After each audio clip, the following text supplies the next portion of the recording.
Hi guys, Gemma here from Fundamental Sports and Fitness, and we're going to look today at exercises to help your aches and pains if you've been working from home. So one of those big bits on lockdown, you may have found sort of your desks has been changed, or the chairs that you're sitting on are very different to the type you'd have had if you've been office based. Even if you've been working, even if you've then done that switch to working from home and tried to get the setup as best as possible, it might not be ideal for you. But again, exactly the same. If you have been office based and you're going back to now being back in the office, these exercises will help you perfectly. We're looking at sort of elements of relieving any stress and tension within your shoulders that might sort of be cropping up, any lower back aches that might be coming in. So they're the sort of the main bits we'll look at as we're going through. So the few things that I want to talk about as we're on this little chit chat Thursday. So that working from home, you may find sort of your stress levels might be a little bit higher. So again, that is going to sort of accumulate within your shoulders and your neck, which can then lead to sort of those tension headaches and things that might be happening. And I know when I've spoken to a lot of clients, it's trying to find that sort of differentiate that space that is the working space to then the leisure and relaxing space. And sometimes that kind of just merges over if you're working at the dining room table, whereas previously that is what you'd have classed as that relaxing family time and space, if you haven't got that a separate room in your house that you're able to kind of put to one side for all of your work. And again, we're looking at stress levels. You might still have the kids at home. So again, if they're running around, and I don't want to say causing mayhem, but I know when I'm trying to work and I've got Monty and Will sort of running around in the background, it always makes it harder to try and work, try and concentrate, and be more sort of productive with what I'm doing. So again, that's something that again can sort of elevate those stress levels and make things a little bit harder to concentrate, which again can make sort of aches and pains appear upper body, upper back as you're working. And again, I'm just trying to think of the bits the notes that I've made. If you're working from a desk, usually you get yourself sat down for that long period of time, and you want to be as productive as possible within that period. So whether or not that you make sure everything is around you, so you're not having to get up and move. And that can then be the downside, because you're then not moving, sort of those aches and pains sit in a little bit longer rather than getting up, going for a walk. If you're in the office, you get up, you go for a walk, you go make a cup of tea, you come back, and that at least gets you moving a bit more than you would normally. But again, on the flip side, you may find that because you've been working from home, actually it's easy enough to get out into the garden, go for a walk, just sort of chunk your working hours into a bit more productive times, because you're having to then look after the kids, go and do other things that might be happening. So as I said, we'll look at today exercises and stretches that you can do to help relieve any aches and pains. I've gone through a couple of my sort of more common ones that I like doing. And we'll look at sort of the neck stretches to start off with, and then we'll work our way down your back and finishing with a couple of core ones as well. So what I want us to do, we're going to look at some neck flexion as we're working. So I'm just having a look, some comments coming up. Kate, what have you gone for? Working from home now. I've just ordered a stand-up desk. Do you recommend those? I'm getting lots of aches and pains right now. Yes, stand-up desk, brilliant. Not only that, you'd probably find you'll start moving around a lot more, and fitness level-wise will increase. Because you're having to, say, be more productive, be standing up. You'll probably move your body weight from foot to foot as well, and your posture will improve massively from it. So yes, very much advocate of standing desks. They'll do the world of good. Just bear in mind, you probably get some achy feet to start off with because you won't be used to standing for so long periods of time. But again, go back to that bit of do a bit of work, go for a walk, come away, and then go back again. You'll find sort of those productivity levels 30 to 40 minutes at a time. Sit down, stand up, do some work, go away, and then come back again and focus on that next bit and be much better for you. So yeah, hope that answers your question there, Kate. So yeah, some stretches to help you. We'll look at your neck. So we're going to look at sort of neck flexion to start off with.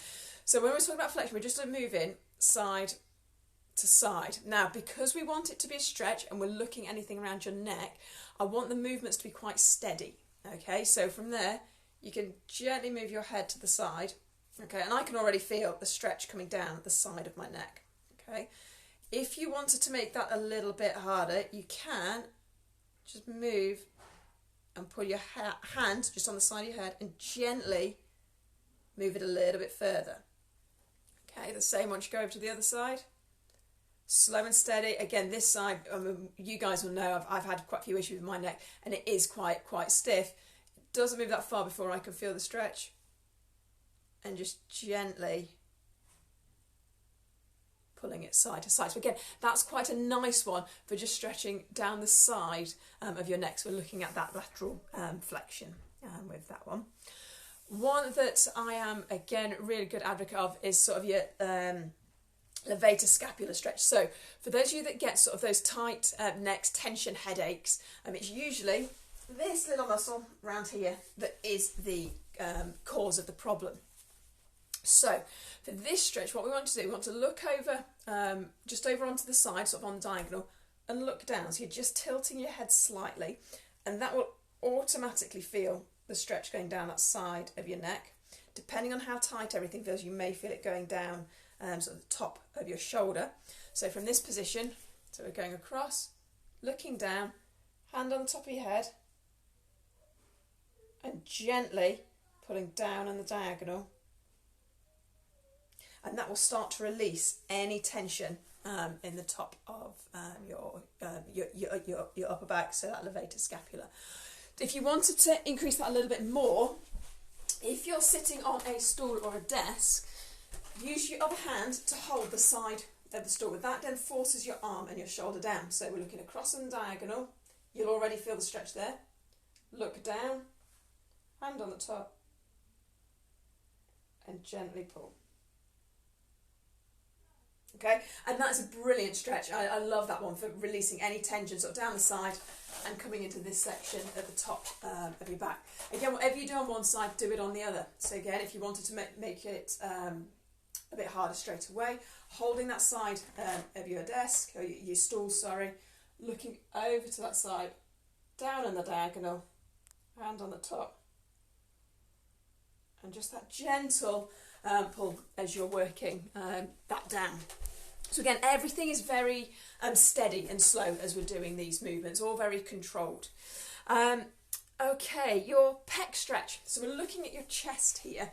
I always think when you're very desk-based, everything becomes very rounded.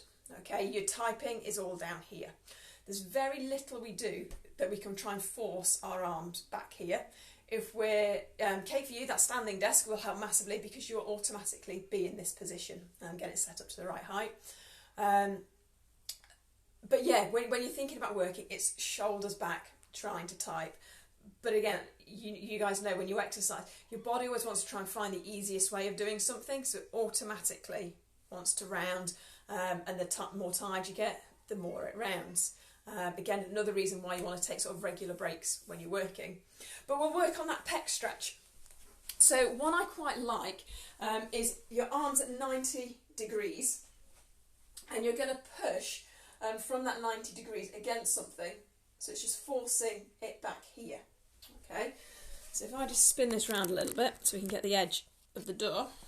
Okay, so your arms at 90 degrees, and you're just stepping into the stretch, and you'll feel it across your chest. Okay, so again, holding 10 to 20 seconds to start off with, and then you can start to increase it a little bit more. If I was wanting to do it on the other side, again, arm at the 90 degrees, holding against, step in, and feel the stretch across. Now, I did an upper body workout yesterday, so that already feels quite nice as I'm working that. So yeah, that lovely pec stretch is a great one to again force your chest and your shoulders back. And a pole rotations. So we talk about your upper back being tight, particularly if you've been in a fixed position all day. So what I would say, for a pole rotation, you want either a mop, broom handle, barbell, anything that's long. You want something probably quite light as well, which is why a broom is perfect, particularly if you're around the house at the moment.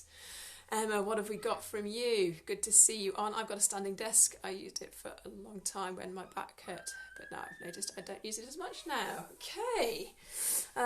Glad you've got something out of using a standing desk. I wonder if I need to start moving and building away from them. Give me another project to work on. I don't know if Monty would be too keen at being in his room though. Okay, so with your bar and those pole rotations, you want it around your back. Same as when you're doing any back squats, you want the bar just off your neck, so it's resting on your shoulders. Hands wide as you're holding it, legs apart, back nice and straight. And then from there, just rotating round and back to the middle. Still brace your core, so squeeze your middle. And again, depending on how tight your chest is, you'll feel a stretch across your chest and pecs, and the more you start to rotate, okay, the looser your back, particularly that lumbar spine, will start to feel as you're rotating round. So again, that's quite a nice sort of a rotational movement to add into your stretches, and again, brilliant for opening up your upper body if you've been sitting down all day and been very desk based. When we're looking at helping your posture, we're looking at stretching your chest, but we need to start strengthening your back muscles. Okay, so again, if we're hunched around here, we want to strengthen them so they're holding everything nice and tight in place. So what I'd say, a bent over row is perfect for holding that position. So if you're bent over row, make sure your back is nice and straight, your hips are pushed out behind you, weights down from the middle, and you're pulling up, keeping your elbows tucked into your body, squeezing your shoulder blades together as you raise the weights up and down. Okay? Now, you only need to be doing, if we're looking at some strength work, 8 to 10 of them, and look at doing sort of 4 to 5 sets of them. And this is because we're just focusing on one particular area of your back that we're looking at. If you're putting that into a normal training routine, you may drop the sets slightly. But yeah, that's quite a nice exercise just to add into this combination of, or strengthening exercise to add into the combination of stretches that we've been doing. And then I'd say we want to look at your core. Okay, because if you think whether or not you're standing or you're seated, it's still very posture based. So we don't want any slouching from your lower back. We want this lower part of your back, which is where sort of that main bit of your core, when we're looking going into your glutes and legs, is then focusing on. Now, what I would say, you want to either be on a stool or if you've got a Swiss ball, to be sitting on a Swiss ball. That's just going to add in that element of instability for you. But if you're sort of chair-based or stool-based with it, we're going to do just some pelvic tilts. So if I'm facing this way, that's it all relaxed. That's the extreme. So collapse, holding in, collapsed, holding in. And just getting that rocking and rotating movement going on. On a Swiss ball, because you're adding in that element of instability to it, okay, it makes it a little bit harder as we're just rocking backwards and forwards. Then, once you find you're nicely warmed up, your back will automatically go from that position of seated to that position, okay? So you're holding everything nice and upright. Once we're nicely warmed up from there, that's when we're going to add in moving and extending alternate arms and alternate legs. So from here, what I'd say and suggest that you want to do is we're going to lift and extend our left leg, but we're going to raise our right arm. So we'll be there, nice and steady, and back down. Again, squeezing and bracing from your middle as you're doing it. So if I was side on, posture's nice and upright. And you can see sort of hips are really stable and controlled through the movement. Okay, and again, if you're on the Swiss ball, or that stability ball, it's going to add a bit of wobble and instability to it. So you've really got to brace this whole middle section as you're raising and lowering your arms. Okay, so that's a nice little routine that you can be getting on with.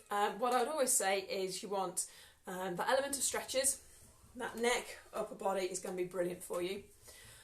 Strengthening your back, and again strengthening and adding that stability from your core.